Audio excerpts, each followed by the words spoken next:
하나님의 말씀 역대상 26장 말씀입니다.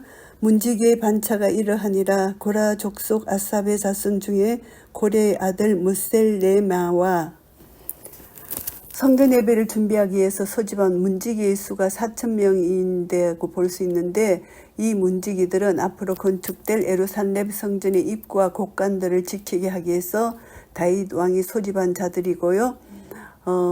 고라 족속 아삽의 자손 중에 고레의 아들 무셀레마는, 고라는 레이의 둘째 아들이고 그아스의 후손입니다. 아론의 대제사장직을 탐내다가 저주를 받은 인물입니다. 그때 그의 아들들은 저주에서 면제되어서 무엘레마에까지 이를 수 있었다고 보고요. 무엘레마 가문은 바벨론 포로 귀환 시대에도 여전히 문지기 반차로서 역할을 담당하였던 것 같고요. 무셀레마의 아들들 맏아들 스가랴와 둘째 여디야엘과 셋째 스바랴와 넷째 야드니엘과 무셀레마의 맏아들인 스가랴로부터 엘여호엔에 이르는 무셀레마의 7 아들은 모두 성전 문지기의 24반차에 올라 있고요. 26장 역대상 26장 1절부터 19절을 보면은 9절에 의거하면 비단 이들뿐만이 아니라 무셀레마 형제까지 합하여 무셀레마 가족 중 성전 문지기의 반장으로 활약한 자들은 모두 18명이었음을 알 수 있고요. 이것을 보면은 무셀레마 가문이 성전 예배를 위한 문지기 반차에서 큰 비중을 차지했다는 것을 알게 되고요. 그리고 이제 다섯째 엘람과 여섯째 요하난과 일곱째 엘호여에네며 쭉 있고요. 그 다음에 이제 오베데돔의 아들들 맏아들 스마냐와 둘째 요사박과 셋째 요아와 넷째 사갈과 다섯째 너다넬가 고라의 후손으로서는 일전에 우사가 하나님의 저주를 받아 죽은 이후에 그 대신에 언약궤를 충성스럽게 돌봐서 하나님의 복을 받은 인물이잖아요. 그는 다윗 왕이 그의 집에서 언약궤를 모셔다가 다윗성으로 운반할 때 악사 중에 한 사람으로 활약하기도 했습니다. 그의 본 직무는 문지기입니다. 하나님의 언약궤가 다윗성에 옮겨진 이래 그와 그의 가문은 언약궤를 모시는 해막의 문지기로 활약하여 왔었고요. 오베데돔의 7 아들과 장자 스마야의 6 아들을 합한 13명은 모두 성전 문지기의 24반차에 올라 있고요. 성전 문지기의 반장으로 활약한 자들이 이들 외에도 있습니다. 그 모두를 합하면은 오베데돔 가문 출신들은 62명으로 나와 있고요. 또 문지기 직무에 있어서 오베데돔 가문이 가장 큰 비중을 차지했다 이렇게 볼 수가 있습니다. 6째 암미엘과 7째 이사갈과 8째 부울레덴이 이는 하나님이 오베데돔에게 복을 주셨음이며, 하나님께서 오베데돔에게 복을 주셨다는 말은 이전부터 나타나는 말씀입니다. 우사 사건 이래 오베데돔이 정성껏 하나님의 언약궤를 관리하자 하나님께서 그에게 축복을 베푸셨던 것이고요. 복을 주셨다는 말의 의미는 하나님께서 그의 가정의 후손들, 경건한 아들들을 많이 주셨다는 것을 뜻합니다. 그의 후손들 아들들이 문지기 24반차 중 13반차를 차지한 것이고요. 그 아들 스마야도 두어 아들을 낳았으니 저희의 족속을 다스리는 자여 큰 용사라. 다스리는 자라는 말은 그 가문의 우두머리 족장을 말하고요. 큰 용사라는 것은 이제 싸움을 잘하는 용사라는 의미가 아니고 문지기들을 잘 다스리는 탁월한 행정가다, 이런 뜻을 말합니다. 그리고 이제 이는 다 오벳에돔의 자손이라 저희와 그 아들들과 그 형제들은 다 능력이 있어 그 직무를 잘하는 자니 오벳에돔에게서 난 자가 62명이며, 능력이라는 것은 곧 문지기 직무를 잘 감당하는 능력이라는 것을 알게 되고요. 오베데돔 자손들은 고상하고 정직한 성품을 바탕으로 해서 맡은 바 문지기 직분을 잘 감당했다는 것이고요.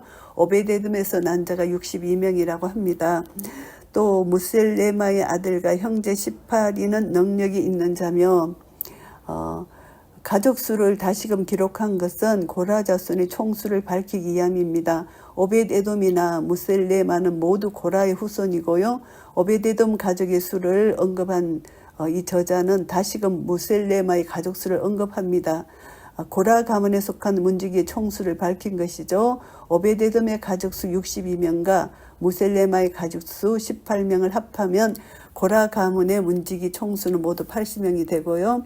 무라리 자손 중 호사가 아들들이 있으니 그 장자는 시므리라. 시므리는 본래 맏아들이 아니나 그 아비가 장자를 삼았고, 호사는 그의 형제 오베데돔과 고라 자손 오베데돔과 함께 다윗성에 모신 언약궤를 지킨 문지기이고요. 무라리는 레이의 셋째 아들로서 고핫의 형제라고 보고요. 시므리는 본래 맏아들이 아니나 그 아비가 장가를 삼았다. 이것은 시므리가 맏아들이 아니면서도 맏아들이 된 것은 아마도 호사의 맏아들이 일찍 조사하여 후사가 남기지 못했기 때문일 것으로 보고요. 이런 까닭에 호사는 자기의 가문 중 가장 경건하고 영리한 시므리를 장자로 삼았을 것이다. 이렇게 생각할 수가 있고요. 둘째는 힐기야요, 셋째는 더발리야요, 넷째는 스가리아니 호사의 아들과 형제가 13인이더라. 호사의 아들 중 문지기 반차에 오른 자는 모두 4명입니다. 이들은 이제 호사 가문 중 문지기 반장으로 활약한 자들 모두 13명이 있는 것을 여기서 나타내는데, 호사 가문에 속한 문지기 반장 13명과 고라 가문에 속한 문지기 반장 80명을 합하면 모두 93명이 되고요. 이 93명은 4,000명에 달한 레이인들, 문지기들인데요. 그들을 다스리고 관할했다는 것입니다. 이 98명이 4,000명에 달하는 레인 문지기들을 다스리고 관할했고요. 93명이던 이들 지도적 이체에 있었던 문지기들은 포로 귀환 후에는 무려 212명으로 늘어났다는 것을 알게 되고요. 이쌍은 다 문지기의 반장으로서 그 형제처럼 직임을 얻어 여호와의 전에서 섬기는 자라. 이쌍이란 위에 언급된 93명의 레인 문지기들을 의미합니다. 그리고 그 형제는 제사장, 악사 등의 직분을 맡은 레이인들을 의미하고요. 그래서 이들 문지기들이 다른 직분을 맡은 레이인과 같이 직임을 얻어서 성전에서 섬기게 되었다는 말이고요. 강문을 지키기 위하여 그 종족을 따라 물은 대소하고 다 제비 뽑혔으니, 문과 문을 지키기 위하여, 이제 강문을 지키기 위하여 이런 뜻입니다. 그래서 성전으로 이르는 동서남북 4대 문을 포함한 모든 문을 가리킵니다. 물은 대수하고 다 제비 뽑혔다, 제비로 뽑았다는 것입니다. 나이 많고 적음을 지적하는 말이 아니고 각 가문에 속한 자손들의 수의 차이를 지적하는 말이고요. 오베데돔에 속한 자손의 수는 62명이었던 반면에 호사의 자손들은 불과 13명이었고요. 이 같은 숫자적 차이에도 불구하고 그들은 공평하게 제비를 뽑은 것입니다. 그래서 이전의 제사장들이나 성전 레위인들 그리고 악사들의 경우에는 교대의 순번을 정하기 위하여 제비를 뽑았고요. 문지기의 경우에는 건물 장소를 결정하기 위하여 제비를 뽑았다는 이런 차이점이 있고요. 여기서 제비를 뽑았다는 사실은 앞서 마찬가지로 다윗 왕이 어느 가문에도 특혜를 주지 않았고 오직 건물 장소에 대한 결정권을 하나님께 맡겼다는 것을 여기서 볼 수가 있습니다. 셀레마는 동방에 당첨되었고 그 아들 스가리아는 명철한 의사라 저를 위하여 제비 뽑으니 북방에 당첨되었고, 지혜로운 충고자, 스가리아는 명철한 의사다, 지혜로운 충고자다 이런 뜻입니다. 탁월한 모사자다 이런 뜻입니다. 제비 뽑았다, 북방에 당첨되었다. 이것은 부자지간이 무셀레마와 스가리아는 각기 동쪽과 북쪽의 문을 맡았다는 것이고요. 나머지 다른 두 문은 오베데돔과 호사가 맡았다는 것이고요. 오베데돔은 남방에 당첨되었고 그 아들은 곡간에 당첨되었으며, 곡간은 제사에 쓰이는 거룩한 물건을 보관해 두는 장소입니다. 이곳에는 제사에 필요한 성전 기구들 이외에도 밀가루, 포도주, 기름, 소금 이런 것들, 그리고 또 백성들이 하나님께 바친 예물들이 보관된 곳이고요. 이곳은 성전 남쪽 문 옆에 뜰 안에 위치해 있었다고 하고요. 이같이 풍요한 곡간은 하늘의 하나님의 집의 풍족함을 예시해 준다고 볼 수가 있습니다. 그 안에 영원한 생명과 지혜, 지식의 곡간이 있어서 헤아릴 수 없는 풍요함을 담고 있는 참된 성전이신 예수 그리스도를 상기시켜 준다고도 볼 수가 있고요. 숫빔과 호사는 서방에 당첨되어 큰 길로 통한 살레겐 문 곁에 있어 서로 대하여 파수하였으니, 숫빔은 24명의 명단에 나타나 있지 않는 이름이지만 무라리 가문 출신의 또 한 명의 우두머리 문지기였을 것이라고 추측할 수가 있고요. 동방에 4사람이 6이요 북방에 매일 4사람이요 남방에 매일 4사람이요 곳간에는 2씩이며 4명의 문지기가 이제 다른 문에는 세워졌다는 것입니다. 동방의 문에만 6명의 문지기가 세워졌고요. 그만큼 동쪽의 문이 가장 중요한 문으로 여겨졌기 때문이고요. 북방에 매일 4사람이라는 것은 4사람은 동방의 문을 지킨 6사람을 합치면 10사람이 되는데 동방과 북방의 문은 무셀레마 가족의 책임이었고 결과적으로 무셀레마 가족은 10곳의 위치를 파수하였던 셈이 되고요.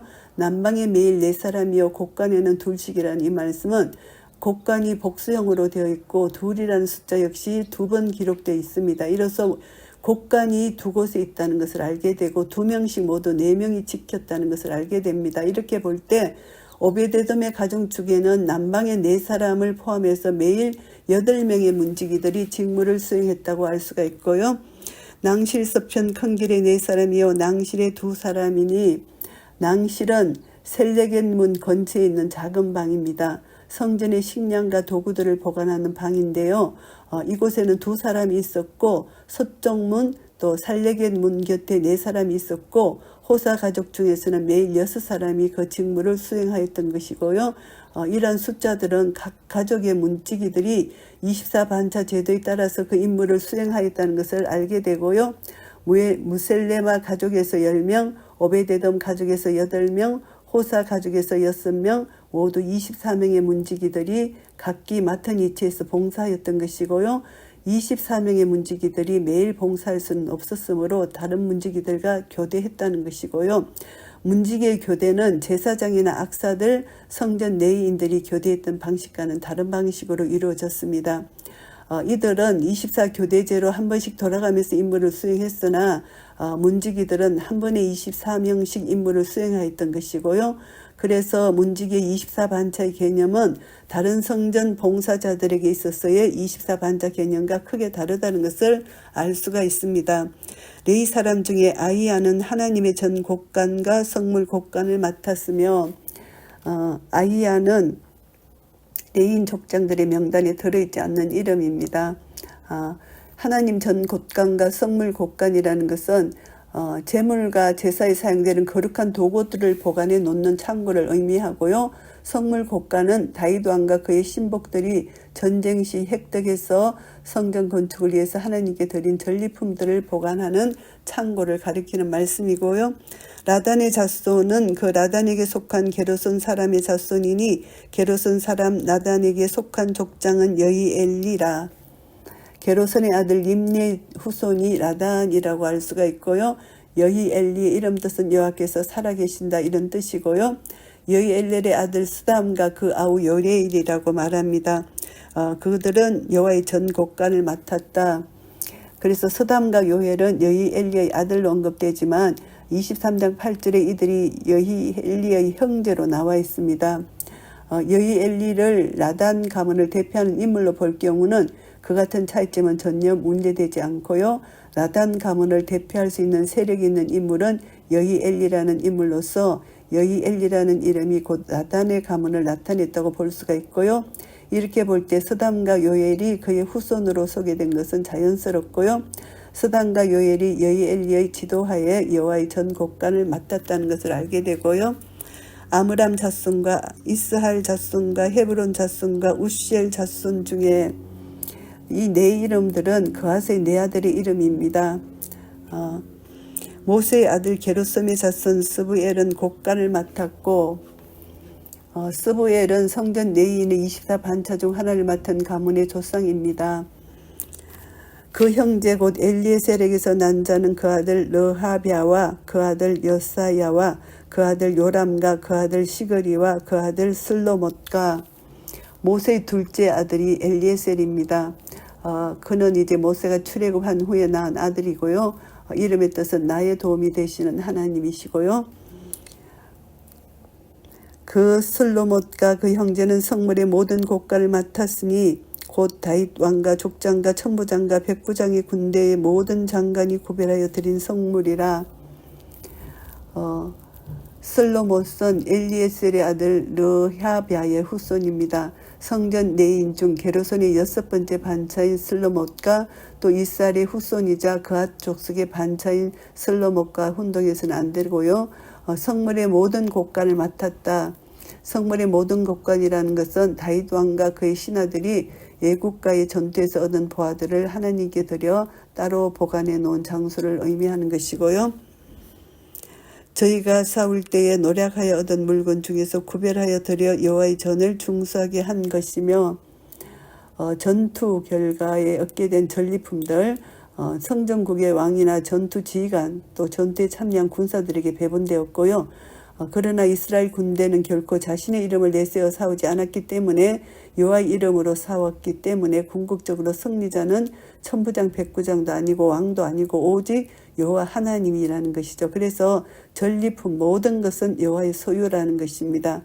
그래서 여호와의 물건을 취한 아간의 범죄를 우리 기억하잖아요. 하나님의 것은 하나님께로, 가이사의 것은 가이사에게로 돌리는 그런 믿음을 소유해야 한다는 것을 깨닫게 되고요.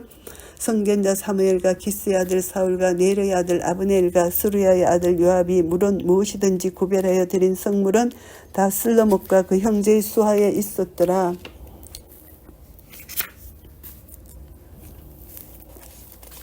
어떤 물건들은 하나님께 바쳤는지 성경상에 기록되지 않지만 다윗 왕에게 이양된 이들의 전리품들은 다윗 왕이 성전 건축을 위해서 하나님께 바쳤다, 이것을 알게 되고요. 이스라엘 자손 중에 그나냐와 그 아들들은 이스라엘 바깥 일을 다스리는 유사와 재판관이 되었고, 다윗 왕이 언약궤를 다윗성으로 모셔올 때 언약궤를 운반하는 일의 책임자로 활약했던 인물이 그나냐입니다. 그는 하나님의 은총으로 말미암아 율법에 밝은 사람이고, 그리고 그와 그의 아들들이 이번에 사법 책임자로 다윗 왕에게 발탁된 것이다 볼 수가 있고요. 이스라엘 바깥 일을 다스리는 유사와 재판장은 서기관들은 재판장과 함께 사법적 직무를 수행하면서 재판하는 데 있어서 반드시 필수적인 율법 해석의 기능을 담당하고요.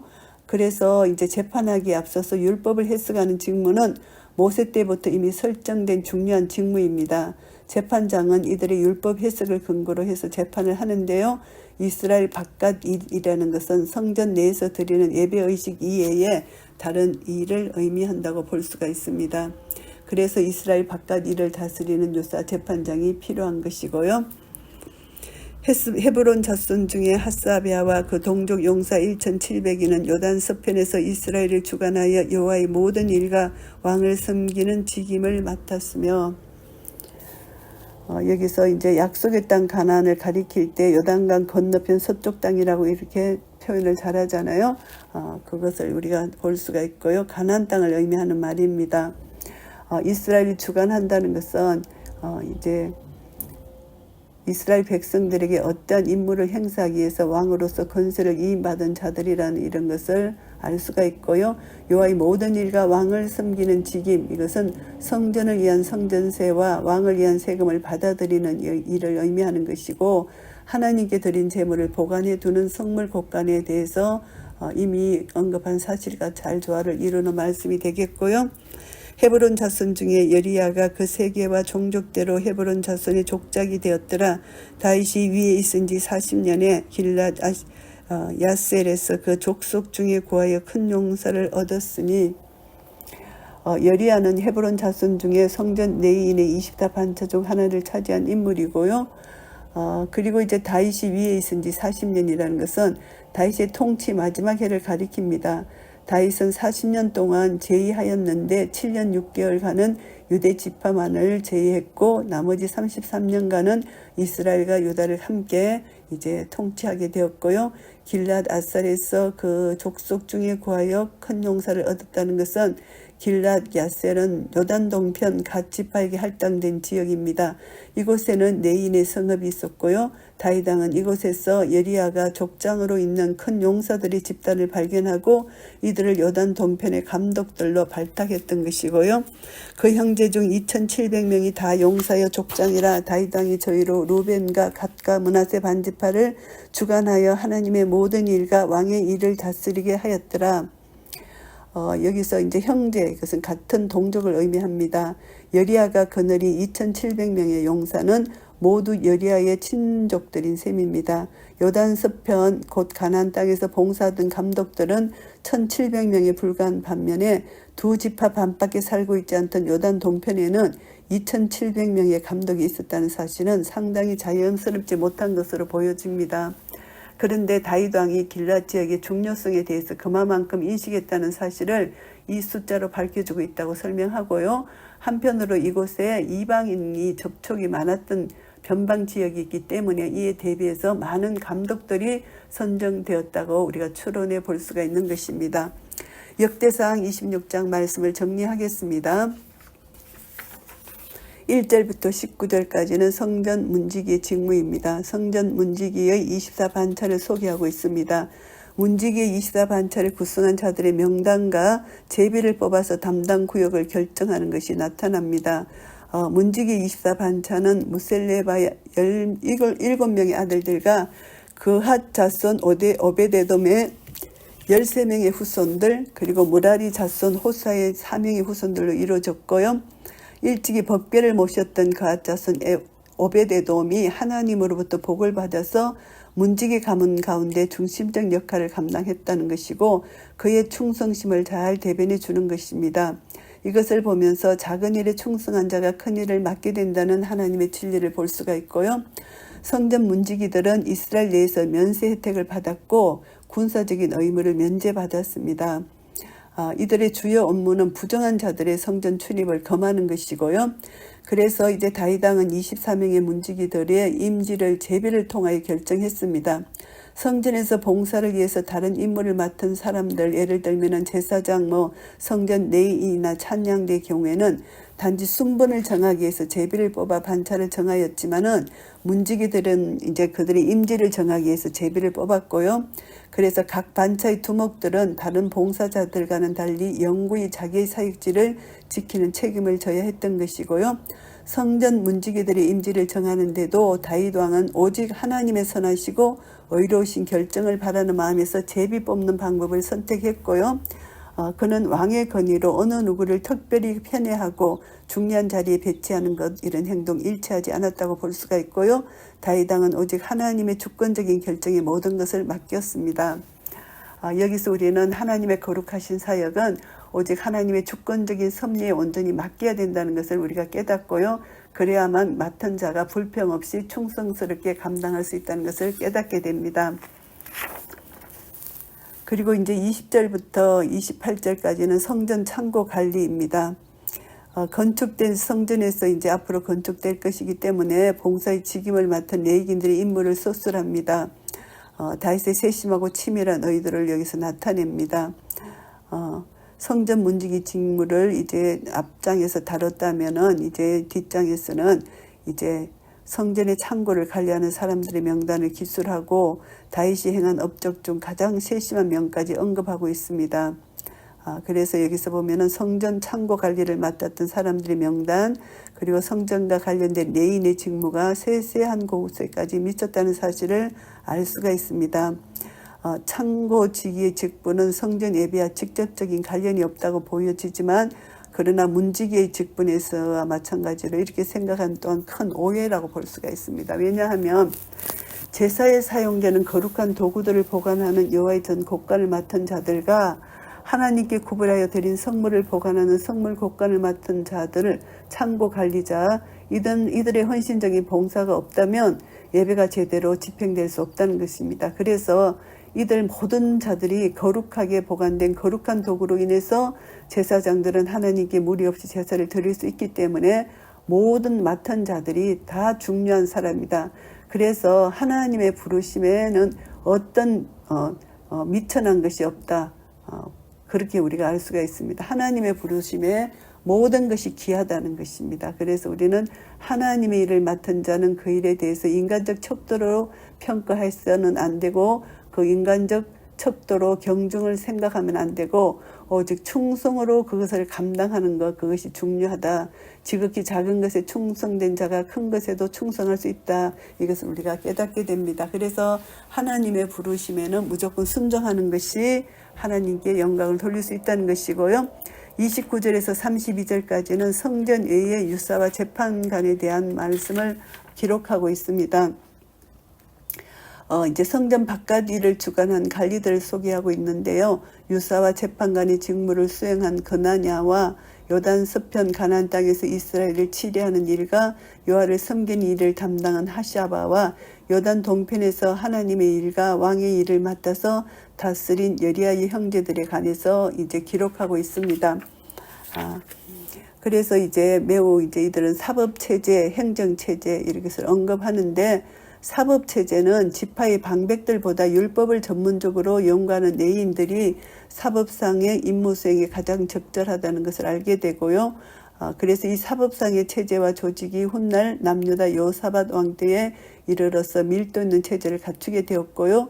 행정체제는 내인들이 성전 봉사 직분에만 국한되지 않고 일반 행정사무 절반에 걸쳐서 주도적 역할을 감당하였다는 것은 신정국 이스라엘의 면모를 여실히 보여주는 좋은 예라고 할 수가 있고요.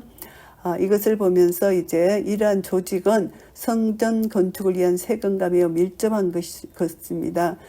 왜냐하면 다윗 왕조를 위한 일반 행정 조직은 27장에 자세히 언급되기 때문이고요. 아들 솔로몬을 통해서 성전 건축의 완성을 계획한 다윗 왕이 그 완공을 위해서 자재뿐만이 아니라 성전 건축에 필요한 자금을 충당하려고 세금을 거두었을 가능성이 다분하다는 것이죠. 그래서 다윗 왕이 자재뿐 아니라 필요 경비까지 준비하지 않았더라면 솔로몬 왕이 된 후에 이제 11년 만에 7년의 공사로 완공된 성전을 하나님께 드리지 못했을 것이고요.